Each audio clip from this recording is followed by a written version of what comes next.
Hello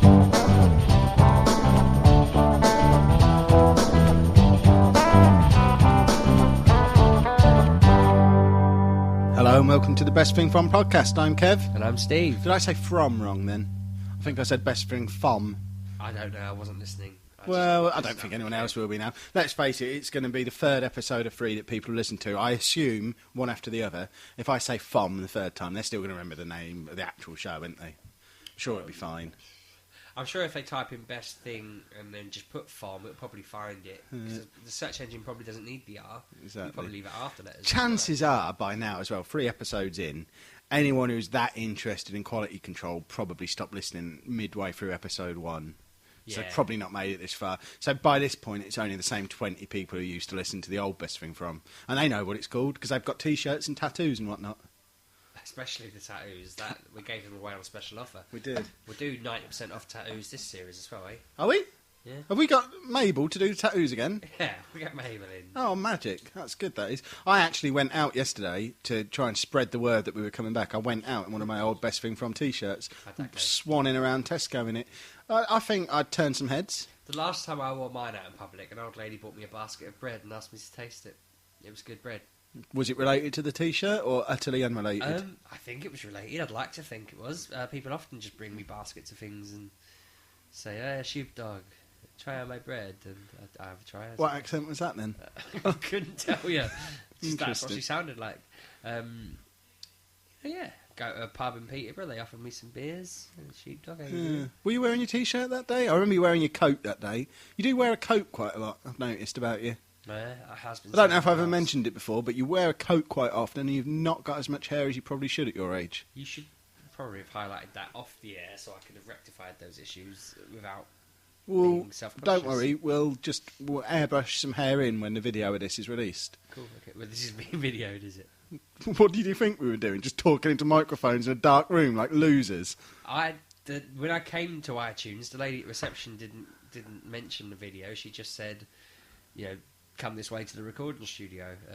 It'll be an audio podcast. You haven't paid the extra video fees, have you? We don't pay them, they pay us. Don't you understand how the internet works? So where's I haven't had any money from this. I said they pay us, not you. Okay, makes sense. Yeah, basically the way iTunes works is they phoned me earlier in the week. Steve Jobs gave me a call and said, "We want you to bring back the show, lads." And I said, "Well, hang on, Steve. Not you, Steve Jobs. Hang on a minute, Steve.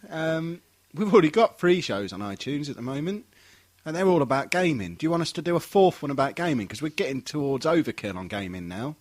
And his response was something along the lines of, and I don't remember the conversation exactly, because you speak to a man that often, you don't remember every conversation you have with him, but it was basically something along the lines of, "You make a good point, Kev.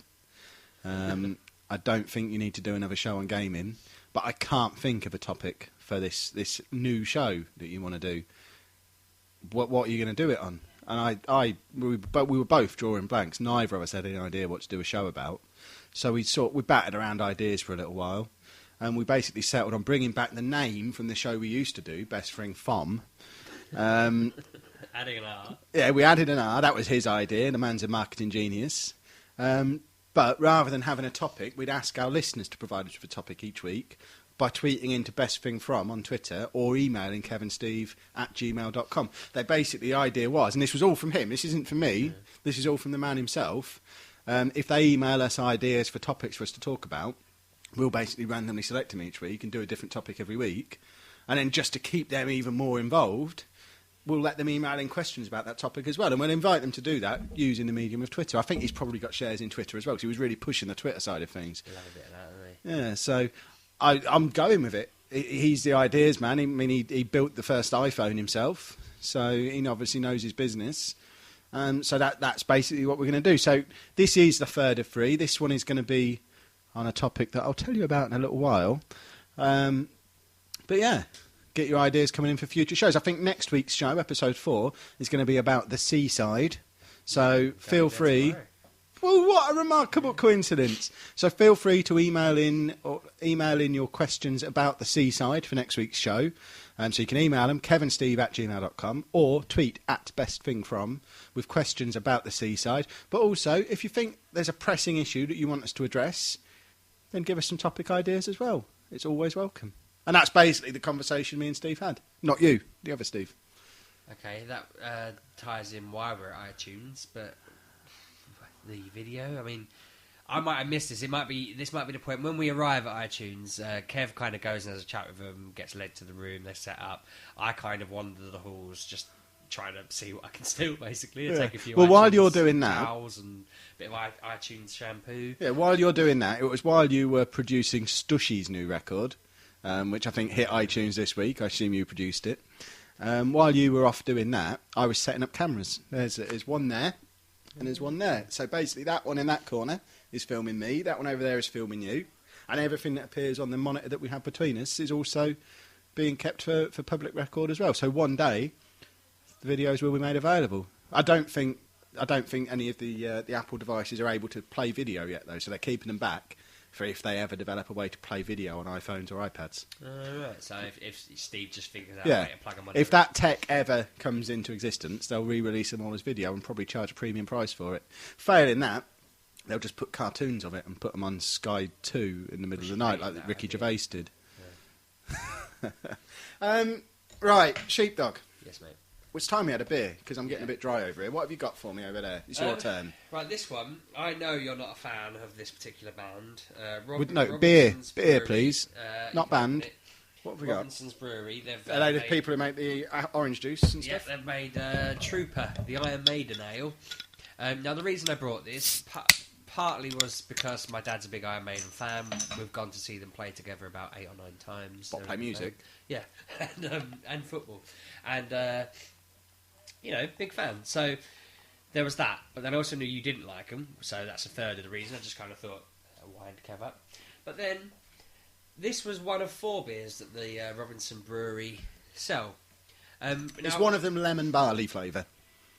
Could you think of... I mean, I loved this idea when I saw it, and I wish all food and drink did this, because I just think it saves a lot of hassle.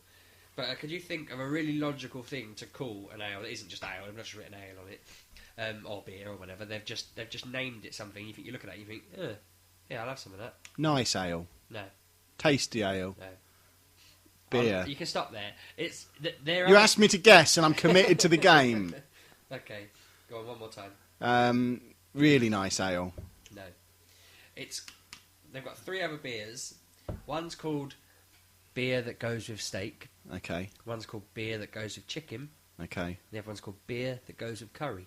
That's pretty cool. Yeah, and I just thought everything should be called that. So I was going to get them, and I thought, well, I'm not eating steak curry, or chicken here.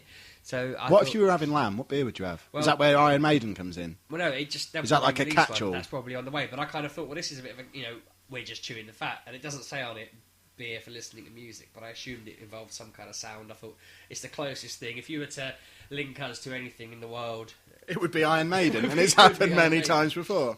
But yeah, it just says the charge of the Light Brigade, which inspired the Iron Maiden song "The Trooper," took place. Blah blah blah. It goes on about some battle.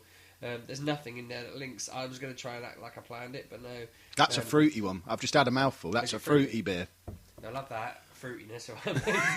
Well, I've heard that's what them and their fans are all about, the fruitiness. Let's face it, they have long hair and wear denim jackets. They're quite fruity. The last time I went to a gig was at the O2, and I went for a leak, and I was in the queue, a massive long queue, because most of the people there are going to be, like you just said, long-haired men in denim jackets.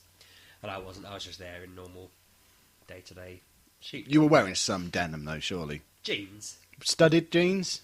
No, ripped jeans? No, just jeans. Were you wearing knee-high boots? No, just jeans. Dr. Martin boots up to the knee? Normal clothes. I went there normal. I stood out like a sore thumb. I basically walked in and they went, "Is this your first gig, mate?" And I went, "No, about my 9th." And I appreciate you weren't wearing a denim jacket, but your normal coat, I assume you ripped the sleeves off. No. Interesting. But this guy come up to me, denim, long hair, double denim, I think, which I don't like. I think that's a fashion no-no. My daughter tells me never do double denim. I heard that was in fashion at the moment. It's only in fashion if it's 2 different denims. She was lecturing my dad on this the other day because he was wearing a pair of jeans and a denim shirt, which, what was he thinking anyway? See, denim above the waist, no. Not for me. I just don't But like it. apparently, because his denim shirt was a darker denim than the denim he had on his jeans, apparently that's all right. That's Fair the done enough. thing I mean, now. I don't claim to know anything about fashion. That's why I dress like a hobo from the 30s. I just wear 3 T-shirts. That's all I ever wear. I'm currently sporting an Iron Man number. But a fella comes up to me in his denim, bit more denim, and a ton of Iron Maiden badges that he'd sewn or clipped on. Tattoos? It just Iron Maiden tattoos? But he was short and had taped together glasses and a bit of a lisp. Outstanding. And it starts just trying to show off that he's been to about 150 Iron Maiden gigs. How many have you been to? Oh, 9. Oh, God, that's quite What is it with that kind of band that makes people want to go over and over and over and over again? Well, it's good to see them. Like they are. I've seen them. But 150 times. Yeah, well, that's what I mean. 9. I kind of. My dad always just gets tickets, and I go with him, and it is really fun, and we go. And it's just a laugh. How many albums have they had? Are they still making music? Yeah, if you look on like Spotify, they've got bazillions. So when you go for the 9th time, is it a different show to what it was the 7th time? Well, yeah, I've every time I've seen them play, it's completely different. I mean, one of them was like a benefit gig for their drummer who was dying or had died. I can't remember now. I don't really know. My dad follows them. I kind of just go with them because I like the music. But 9 might not even be the number. It might be less. It might be more. I can't remember. But this guy was just standing there, just going on, and I'm just looking at him thinking, I'm not gonna pat you on the head or whatever you're looking for. I'm just going toilet, mate.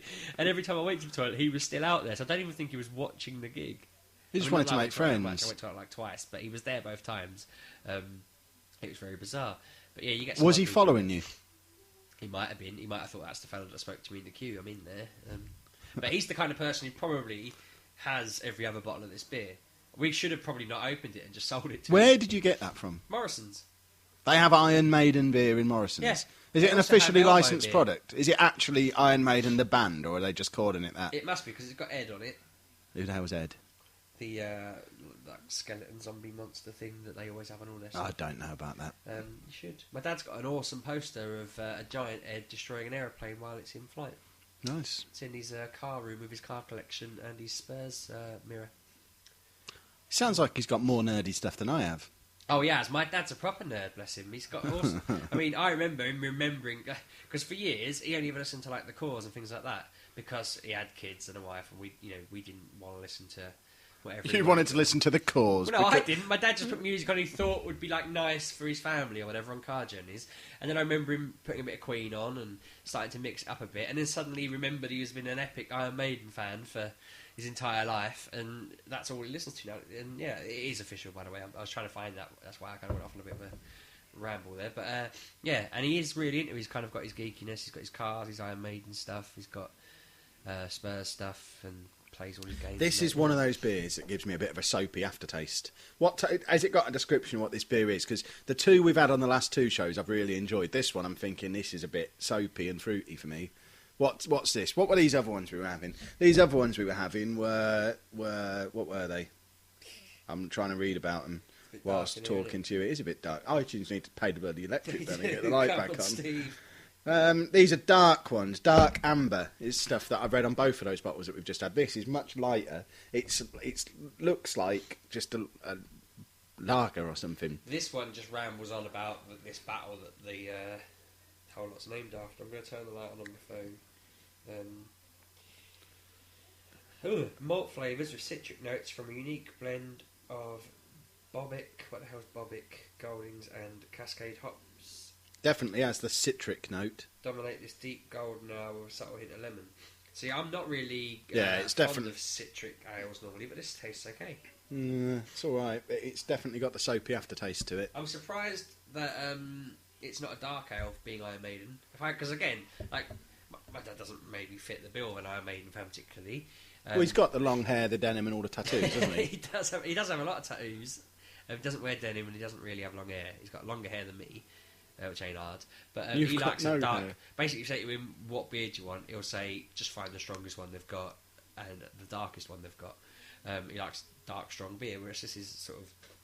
This is a girl's beer. This is a beer that you'd make a good shandy with. But I imagine this is probably the kind of one that long-haired fella who's been to 150 gigs would want. 4.7%.